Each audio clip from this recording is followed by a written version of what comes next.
The Little Linebacker, A Story of Determination by Stephen Tolich and Maria Dismondy. The Little Linebacker, A Story of Determination by Stephen Tolich and Maria Dismondy. This book is dedicated to my mom, Mercedes Tolich. Thank you for always believing in me when no one else did.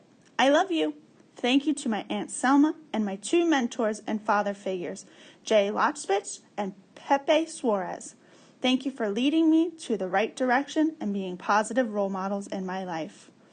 To my parents for teaching me the value of kindness and hard work.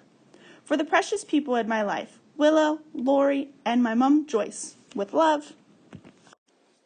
Stephen ran in from the backyard to find his mom bustling around the kitchen. He was always outside playing with a football.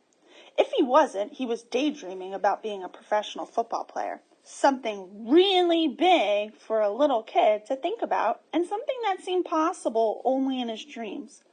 As if his mom knew what he was thinking, she smiled and said, "Dream bigger dreams, Stephen.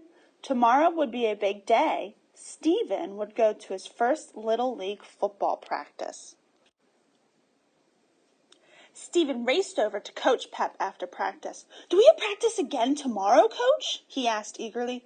"Stephen, you have the energy of an entire football team. We only practice once a week," the coach told him.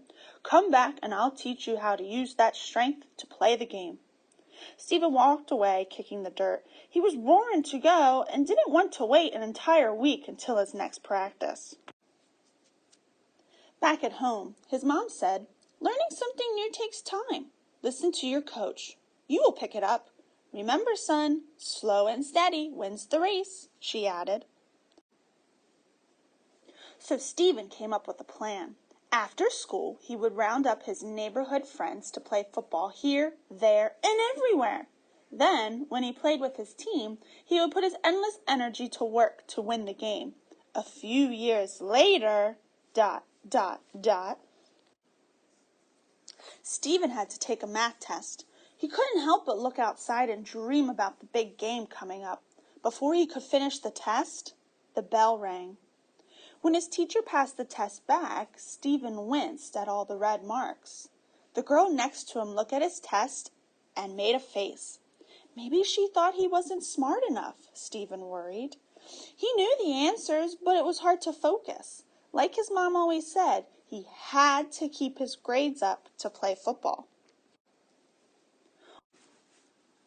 On weekends, Stephen's mom took him to work with her. He liked the nursing home, especially seeing Mr. Lotchleach, who Stephen looked up to. Mr. Lotchleach was there a lot visiting his mom. Stephen told him what happened at school. Mr. Lotchleach patted him on the back. "A few bad grades are no good reason to quit trying, Stephen. Study harder. Remember, practice makes perfect." So Stephen studied harder. Instead of playing card games the next few visits, Mr. Lotchleach quizzed him. Stephen had to work extra hard to focus and memorize the skills, but he did it. During the next math test, a group of kids were playing flag football outside, but Stephen focused on the test instead. Stephen's test came back with a much better score. "Hard work pays off," he whispered to himself. A few weeks later, ... Stephen was picked last for a team in his high school gym class. "This is crazy," he considered. He had been playing football for 10 years now, and he played well. He wanted to be chosen first so he could lead the defense. Stephen's best friend John looked at him. "What's wrong?" "I was picked last. I'm not going to play."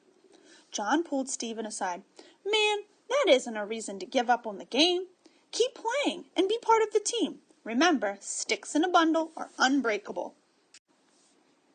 So Stephen kept playing.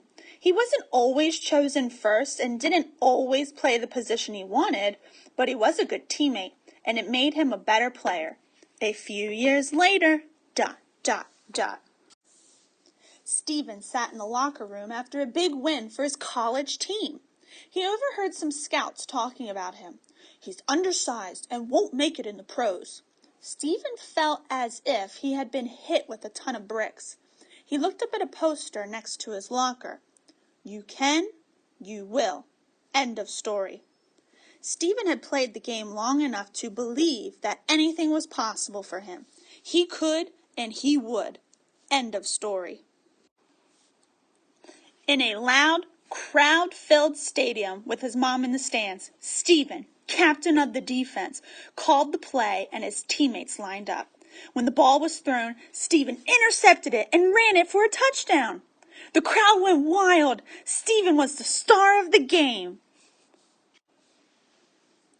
Stephen made his dreams come true.